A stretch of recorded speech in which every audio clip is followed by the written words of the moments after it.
ഡൽഹി സമരത്തിന് ഐക്യദാർഢ്യം പ്രഖ്യാപിച്ച് വേടൻ അടക്കമുള്ളവരോട് സമരം ചെയ്തിരുന്നു. അവർക്കെതിരെ കേസ് എടുത്തിട്ടുണ്ടായിരുന്നു. കേസ് നടപടികൾ പിൻവലിക്കുക എങ്ങനെയാണ്? അത് നോക്കാം, പരിശോധിക്കാൻ എന്താണെന്ന് അറിയില്ല. സാധാരണഗതി അങ്ങനെ കേസ് എടുക്കാറില്ല. ഇതെന്താണെന്നുള്ളത് നമ്മൾ അന്വേഷിക്കാം. അത് നോക്കാം, എന്താണെന്ന് നോക്കാം.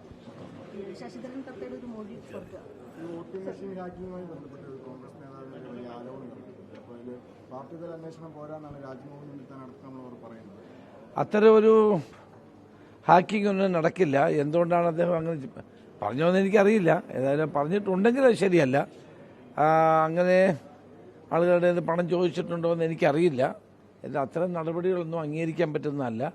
അതെന്തായാലും വിശദമായ പരിശോധന പാർട്ടി നടത്തും. അക്കാര്യത്തിൽ KPC പ്രസിഡന്റ് ഉൾപ്പെടെയുള്ള പാർട്ടി നേതൃത്വം അക്കാര്യത്തെപ്പറ്റി വിശദമായ അന്വേഷണം നടത്തും. ഒരു സംശയവുമില്ല അക്കാര്യത്തിൽ. അതൊക്കെ യാതൊരു വ്യക്തതയും ഇല്ലാത്ത കാര്യങ്ങളായിട്ടാണ് എനിക്ക് തോന്നുന്നത്. അതിനെപ്പറ്റി അത് SP പരിശോധിച്ചുകൊണ്ടിരിക്കുകയാണ്. എന്താണെന്നുള്ളത് വിശദമായ അതറിയില്ല. എന്താന്ന് അത് റിപ്പോർട്ട് കിട്ടട്ടെ അന്നേരം.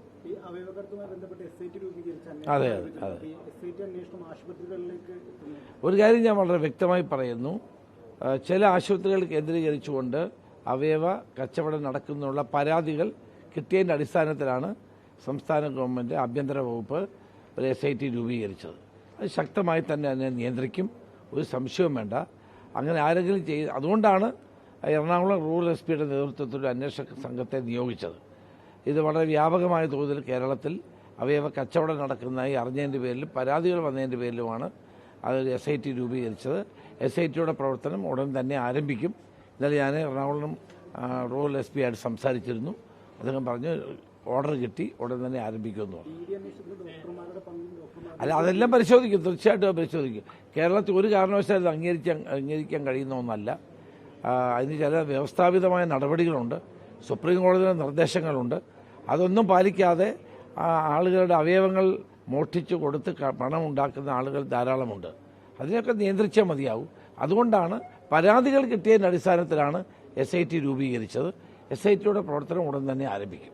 ശ്രീമതിക്കെതിരായിട്ടുള്ള വ്യാജ പ്രചാരണത്തിൽ ആഭ്യന്തരമന്ത്രി ഇടപെട്ടിട്ടുണ്ട്. അതിലിപ്പോൾ മൊഴിയടക്കം എടുത്തിട്ടുണ്ട്. ഇതുപോലെ സമാനമായ എല്ലാ പ്രചാരണങ്ങളിലും ആ തരത്തിലുള്ള ഇടപെടലുണ്ടാവും. PK ശ്രീമതി ടീച്ചറുടെ പേരിലുണ്ടായ ആ ഒരു പ്രചരണം ഒട്ടും ശരിയല്ല.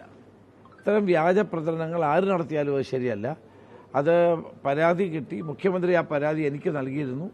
അതിനുശേഷം ആ പരാതി ഞാൻ നമ്മുടെ ഈ സൈബർ സെല്ലിൻ്റെ IG ശ്രീ പ്രകാശിന് കൈമാറിയിട്ടുണ്ട്. പ്രകാശ് അന്വേഷിക്കട്ടെ. അത് ആര് ചെയ്താലും അത്തരം കാര്യങ്ങളൊന്നും നമുക്ക് അംഗീകരിക്കാൻ പറ്റുന്നതല്ല. അത് യാതൊരു വാസ്തവമില്ലാത്ത ഒരു കാര്യത്തിനാണ് PK ശ്രീമതി മുൻ മന്ത്രിയാണ്.